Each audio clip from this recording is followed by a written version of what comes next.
Hi friends, পিতা পুত্রের বয়স সংক্রান্ত অঙ্ক কিভাবে সহজে সমাধান করতে পারি দেখে নিই। দুজন ব্যক্তির বয়সের অনুপাত 5:7। 16 বছর পূর্বে তাদের বয়সের অনুপাত ছিল 3:5। বর্তমানে তাদের বয়স কত? এখানে বয়সের অনুপাত দেয়া রয়েছে 5:7।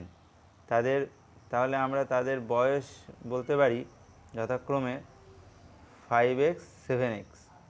16 বছর পূর্বে তাদের বয়স হবে 16 বছর কম। প্রশ্নানুসারে 16 বছর পূর্বে তাদের যে বয়সের অনুপাত এটা 3:5। এখান থেকে সমাধান করে x এর মান পেয়ে যাচ্ছি 8। তাহলে তাদের বয়স হবে যথাক্রমে 5x আর 7x। এখানে 8 x এর মান 8 বসিয়ে দিলে আমরা পেয়ে যাচ্ছি 40 আর 56। এভাবে আমরা অঙ্কটা করতে পারি। এছাড়া শর্টকাটে দেখো এখানে বলেছে দুজন ব্যক্তির বয়সের অনুপাত 5:7, আর তাদের যদি বয়স 40 আর 56 হয়, তাহলে দেখো এখানে যদি আমরা 8 দিয়ে ভাগ করি, তাহলে 8 দিয়ে ভাগ করলে এখানেও পাচ্ছি 5 আর এটা পেয়ে যাচ্ছি 7। তাহলে এই অপশানটা আমাদের পেয়ে যাচ্ছি শর্টকাট।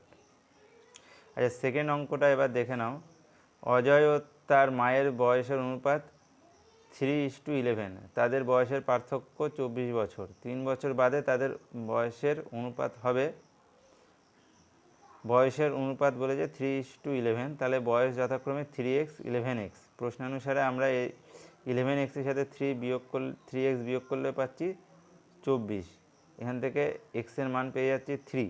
তাহলে বয়সে যথাক্রমে হচ্ছে 3x 11x।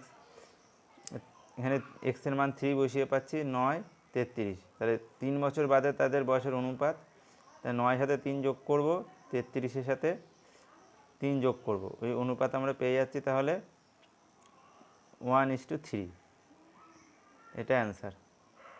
Okay, thank you.